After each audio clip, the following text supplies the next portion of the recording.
Avez-vous déjà eu l'impression que l'anxiété vous contrôle, vous emprisonnant dans un cycle sans fin de soucis? Et si je vous disais qu'il existe des enseignements anciens qui peuvent vous aider à vous libérer de l'anxiété, une fois pour toutes? Dans les prochaines minutes, vous découvrirez comment une leçon simple mais puissante, issue de diverses traditions de sagesse millénaire, a aidé des millions de personnes à calmer leur esprit et à trouver la paix intérieure. Restez avec moi, car à la fin de cette exploration, vous disposerez d'un outil capable de transformer votre vie et l'anxiété pourrait bien appartenir au passé. Qu'est-ce que l'anxiété et comment nous affecte-t-elle? L'anxiété est l'une des émotions les plus courantes dans la vie moderne. Elle nous suit dans nos routines quotidiennes, au travail, dans nos relations, et même pendant les moments de repos. Mais saviez-vous qu'il n'est pas nécessaire qu'il en soit ainsi? Depuis des millénaires, des sages et des traditions anciennes du bouddhisme au stoïcisme, en passant par les enseignements védiques, enseignent que la souffrance, y compris l'anxiété, est quelque chose que nous pouvons apprendre à gérer et à surmonter. Dans ce parcours, je vous guiderai à travers des principes fondamentaux issus de ces sagesses, capables de changer complètement votre façon d'affronter l'anxiété. Que l'anxiété vous affecte depuis longtemps ou ne vous submerge qu'occasionnellement, ces leçons s'appliquent à toutes les situations. Grâce à des pratiques comme la méditation, la pleine conscience et une compréhension profonde des principes de sagesse ancienne, vous verrez comment l'anxiété peut se transformer en calme et en clarté mentale. Il ne s'agit pas d'éliminer entièrement les soucis, mais d'apprendre à coexister avec eux sagement, sans les laisser contrôler votre vie. Le pouvoir d'y parvenir réside dans votre esprit, et dans les prochaines minutes, vous découvrirez comment le libérer. Les enseignements anciens, notamment le bouddhisme, mais aussi d'autres courants comme le stoïcisme, s'accordent souvent sur un point. La racine de l'anxiété et de la souffrance en général provient souvent de nos attachements et de nos perceptions. L'attachement, perspective bouddhiste et védique, l'attachement aux choses matérielles, aux personnes, aux idées et même à nos propres attentes crée tension et souffrance lorsque ces attentes ne sont pas satisfaites ou lorsque nous craignons de perdre ce à quoi nous tenons. Cet attachement nous maintient dans un état constant d'inquiétude concernant ce que nous avons ou ce que nous pensons avoir besoin. Souvent, l'anxiété découle de la peur de perdre quelque chose que nous valorisons ou de ne pas obtenir ce que nous désirons. Le Bouddha a identifié ce cycle dans les 4 nobles vérités, où la souffrance et l'anxiété qui l'accompagnent a une cause, mais peut aussi avoir une fin si nous comprenons son origine. Les perceptions et jugements, perspective stoïcienne. Les philosophes stoïciens comme Épictète ou Marc Aurèle soulignaient que ce ne sont pas les événements extérieurs qui nous troublent, mais les jugements que nous portons sur eux. L'anxiété n'est pas tant un phénomène externe qu'une réponse interne conditionnée par notre esprit et nos interprétations. Sa source réside dans notre attachement à ce que nous croyons nous rendra heureux et notre aversion pour ce qui cause de l'inconfort ou ce que nous jugeons mauvais. Un enseignement clé, partagé sous diverses formes par de nombreuses traditions, est celui de l'impermanence, anicca en bouddhisme, ou de la nature changeante de l'univers. Les choses que nous possédons, les relations que nous construisons et même nos émotions sont toutes temporaires. Pourtant, notre esprit s'accroche souvent à l'idée que nous devons tout garder sous contrôle, retenir ce qui nous rend heureux et éviter ce qui cause de la douleur. C'est cet attachement à la permanence dans un monde impermanent qui nous enchaîne à l'anxiété. En apprenant à observer la vie à travers le prisme de l'impermanence et en acceptant ce que nous ne pouvons contrôler, un principe stoïcien fondamental, nous pouvons commencer à lâcher prise sur ces attachements et, avec eux, sur l'anxiété. L'enseignement du non-attachement ou de l'acceptation stoïcienne ne signifie pas tout abandonner, mais apprendre à interagir avec le monde plus librement sans être dominé par la peur ou le désir excessif. Dans cette section, nous explorerons comment les pensées et les émotions qui alimentent notre anxiété sont créées par notre esprit et comment nous pouvons commencer à nous en libérer grâce à une nouvelle façon de penser et de vivre. L'une des idées les plus puissantes issues des sagesses anciennes est que la souffrance, y compris l'anxiété, n'est pas quelque chose qui vient de l'extérieur, mais est une création de notre propre esprit. Le Bouddha enseignait que notre esprit est la source principale de notre bien-être ou de notre souffrance.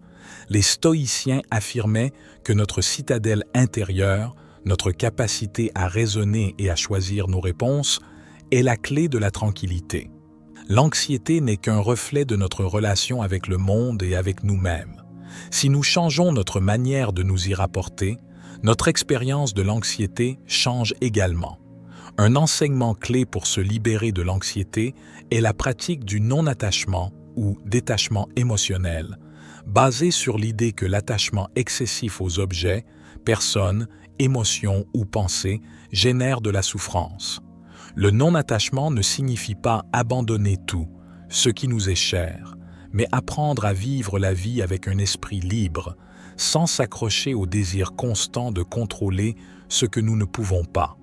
Au lieu de combattre l'anxiété, le non-attachement nous apprend à l'observer, la comprendre et nous libérer de son emprise. Pour mieux comprendre cet enseignement, explorons comment l'anxiété surgit. La soif, Tanha, bouddhisme. Le Bouddha enseignait que la cause de la souffrance et donc de l'anxiété est Tanha, le désir ardent ou la soif. Cette soif nous pousse à rechercher constamment ce qui nous sécurise et nous réconforte, tout en évitant ce qui cause de la douleur. Mais le monde est en changement constant, et les choses que nous désirons ou craignons échappent souvent à notre contrôle. Cela crée un cycle d'insatisfaction. Quand nous obtenons ce que nous voulons, nous craignons de le perdre. Quand nous ne l'obtenons pas, nous ressentons frustration et anxiété. La clé pour briser ce cycle est de comprendre et d'accepter l'impermanence. Tout dans le monde, y compris nos pensées et nos émotions, est en flux constant. Rien ne dure éternellement. L'anxiété surgit lorsque nous nous accrochons à l'idée que quelque chose doit être permanent, que ce soit un état émotionnel, une relation ou une situation de vie. Les stoïciens ajoutent la distinction cruciale entre ce qui dépend de nous, nos jugements, nos réactions, nos choix, et ce qui n'en dépend pas, les événements extérieurs, les actions des autres, notre santé.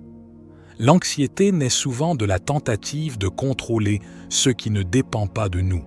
Lorsque nous acceptons que tout est transitoire et que notre contrôle est limité à nos réponses internes, nous commençons à nous libérer de la souffrance que l'anxiété crée. Un exemple classique d'application du non-attachement ou de l'observation détachée à l'anxiété est la pratique de l'observation sans jugement. Ici, nous observons nos pensées et nos émotions comme des nuages passant dans le ciel. Les nuages vont et viennent, tout comme les pensées anxieuses. Nous n'avons pas besoin de nous y accrocher ni de nous identifier à elles.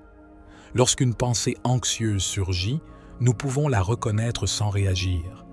Nous l'observons simplement et la laissons passer comme un nuage dans le ciel.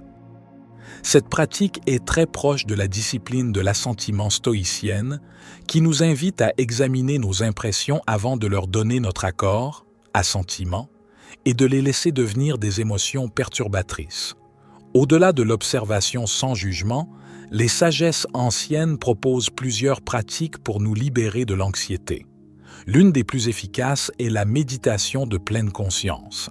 La pleine conscience nous apprend à être pleinement présents dans l'instant actuel, sans nous laisser emporter par les soucis concernant le passé ou les attentes concernant l'avenir. L'anxiété se nourrit souvent de scénarios « et si » et non de ce qui se passe réellement ici et maintenant. La pleine conscience commence par quelque chose d'aussi simple que la respiration. Grâce à la respiration consciente, nous nous ancrons dans le présent, nous éloignant ainsi des pensées anxieuses distrayantes. Le Bouddha enseignait qu'en se concentrant sur la respiration, nous permettons à l'esprit de se calmer et de revenir à l'ici et maintenant.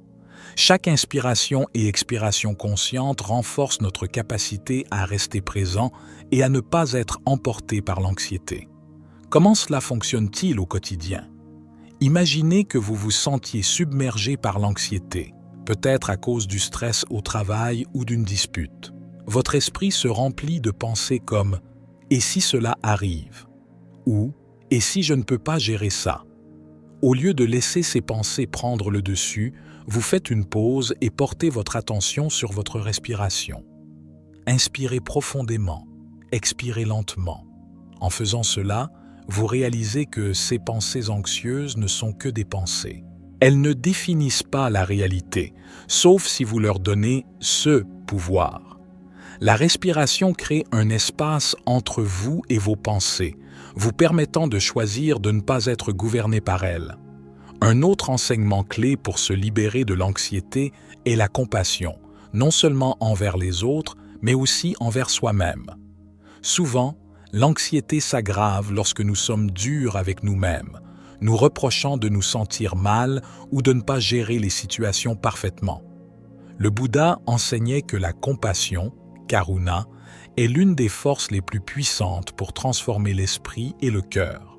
De même, des approches plus modernes inspirées de ces sagesses insistent sur l'importance de l'autocompassion.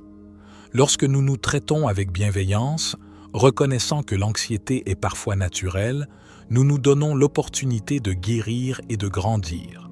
L'autocompassion nous libère de la culpabilité et de l'autocritique, créant un environnement intérieur plus propice à la paix. Comment intégrer ces enseignements dans la vie quotidienne? La réponse réside dans une pratique constante. Il ne s'agit pas d'un changement du jour au lendemain, mais de petites actions quotidiennes qui vous rapprochent d'un esprit plus calme. Commencez par consacrer quelques minutes chaque matin à la respiration consciente, simplement en vous asseyant tranquillement et en observant votre souffle. Tout au long de la journée, rappelez-vous que les pensées anxieuses sont comme des nuages passagers. Vous n'avez pas besoin de vous y accrocher. Pratiquez la distinction stoïcienne. Concentrez-vous sur ce qui dépend de vous, vos réponses, vos efforts, et acceptez ce qui n'en dépend pas. Soyez bienveillant envers vous-même lorsque l'anxiété se manifeste. Avec le temps, ces pratiques deviendront naturelles. Vous remarquerez que, même si des pensées anxieuses peuvent encore surgir, elles ne vous contrôlent plus. Votre esprit devient plus fort, plus résilient, et l'anxiété, au lieu d'être un ennemi, devient un signal pour revenir à votre pratique, à votre ancrage intérieur. En résumé, les enseignements des sagesses anciennes pour se libérer de l'anxiété ne sont pas une solution miracle, mais un processus continu de transformation intérieure. En comprenant l'attachement et nos perceptions, l'impermanence, l'observation sans jugement, la pleine conscience et l'autocompassion, nous démantelons les schémas mentaux qui nous maintiennent piégés dans l'anxiété. En pratiquant ces enseignements, nous réduisons non seulement l'anxiété, mais nous cultivons également un esprit plus libre, plus clair, capable d'affronter les défis de la vie avec sérénité. La méditation est l'un des outils les plus puissants issus des traditions de sagesse pour réduire l'anxiété. Grâce à la méditation, vous calmez non seulement l'esprit, mais vous développez également la capacité d'observer les pensées avec détachement, sans les laisser vous dominer. Voici quelques stratégies clés. Pleine conscience dans les activités quotidiennes. Vous n'avez pas besoin de vous asseoir sur un coussin pour être en pleine conscience. Pratiquez-la en marchant, en mangeant, en faisant la vaisselle ou même en écoutant quelqu'un. Portez toute votre attention à l'expérience sensorielle du moment, les sensations de vos pieds sur le sol, les saveurs des aliments, la chaleur de l'eau sur vos mains. Lorsque votre esprit vagabonde vers des inquiétudes, ramenez-le doucement à l'activité présente. Cela ancre votre esprit et réduit l'espace disponible pour les pensées anxieuses. Reconnaître l'impermanence. Face à une situation difficile ou à une vague d'anxiété, rappelez-vous consciemment le principe d'impermanence. Dites-vous, ceci aussi passera. Cette simple phrase peut créer une distance salutaire par rapport à l'intensité du moment. Elle ne nie pas la difficulté, mais la place dans une perspective plus large, rappelant que les états mentaux et les situations changent constamment. Pratiquez l'autocompassion activement. Lorsque l'anxiété frappe, soyez particulièrement vigilant à la façon dont vous vous parlez. Au lieu de l'autocritique « je suis faible, je devrais gérer ça mieux », offrez-vous des mots de soutien et de compréhension. C'est difficile en ce moment, je fais de mon mieux. Il est normal de se sentir ainsi. Traitez-vous avec la même gentillesse que vous auriez pour un ami cher. La pause consciente. Lorsque vous sentez l'anxiété monter, essayez d'instaurer une pause consciente. Arrêtez ce que vous faites pendant un instant. Prenez 3 respirations profondes et lentes. Demandez-vous, qu'est-ce que je ressens en ce moment? Où est-ce que je le ressens dans mon corps? De quoi ai-je besoin maintenant? Cette simple pause peut interrompre le cycle réactif de l'anxiété et vous redonner un sentiment de contrôle sur vos réponses. Aménagez consciemment votre environnement pour soutenir votre calme intérieur. Cela peut être un petit coin de méditation chez vous, passer du temps dans la nature, écouter de la musique apaisante ou limiter votre exposition aux informations stressantes. Entourez-vous également de personnes qui vous soutiennent et vous comprennent. L'anxiété fait partie de l'expérience humaine, mais elle ne doit pas définir votre vie. Comme les sages des traditions anciennes nous l'ont enseigné, nous avons en nous le pouvoir de cultiver un esprit plus calme et plus résilient. Grâce à la pleine conscience, à la compassion envers soi et les autres, à la compréhension de l'impermanence et à l'observation détachée de nos pensées, nous pouvons dénouer les fils de l'anxiété et tisser une nouvelle trame de paix intérieure. Merci de m'avoir accompagné dans ce voyage vers la paix intérieure et la sagesse ancienne. Si cette exploration a résonné en vous, je vous encourage à continuer d'explorer ces pratiques. Partagez dans les commentaires comment ces enseignements ou d'autres pratiques vous ont aidé. Vos expériences sont précieuses. Rappelez-vous, la transformation prend du temps et demande de la patience et de la persévérance. Mais avec une pratique régulière et bienveillante, vous découvrirez une plus grande paix, une plus grande liberté face à l'anxiété et une connexion plus profonde avec le calme qui réside en vous. D'ici notre prochaine rencontre, continuez à pratiquer, restez présent et nourrissez la sérénité intérieure. C'était David pour la sagesse infinie. Soyez bénis, mes amis.